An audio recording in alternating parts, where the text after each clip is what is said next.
So you want to know about the history of Ireland? Buckle up, Buttercup, because we're about to go on one hell of a ride.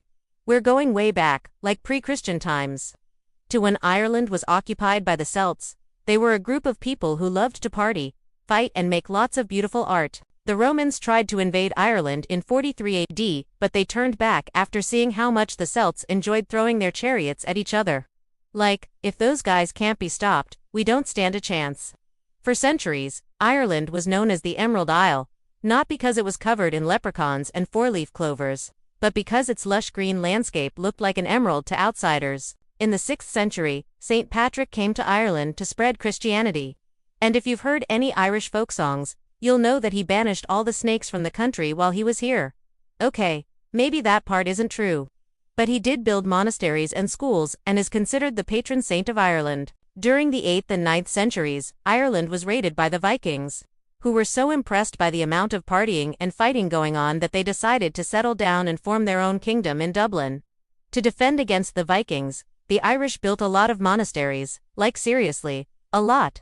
And these monasteries became centers of learning and culture. One of the most famous monks was the author of the Book of Kells, which is full of beautiful illustrations of things like the crucifixion of Christ and the four evangelists.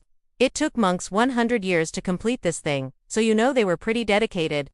In the 12th century, the Anglo-Normans invaded Ireland and took control of most of the country. They built castles and tried to Anglicize the Irish, which is just a fancy way of saying they tried to force them to speak English and adopt their customs. This didn't work very well, though, and the Irish kept their language and culture alive through things like music and storytelling.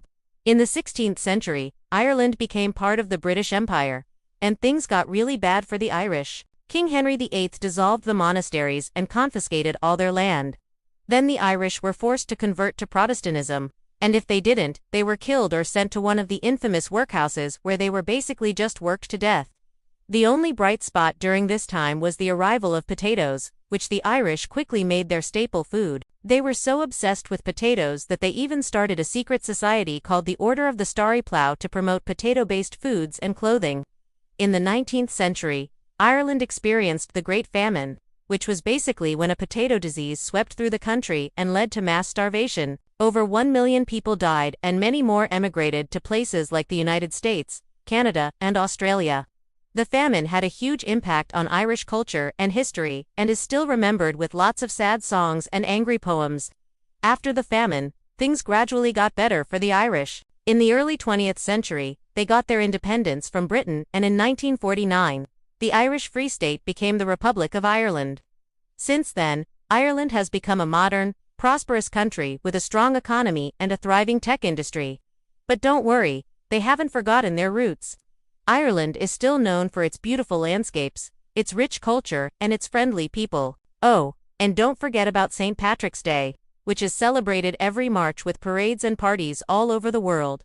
And that, my friends, is the history of Ireland. Do you know any obscure Irish history facts? Share them below. And don't forget to subscribe for more fun history videos. Thanks for watching.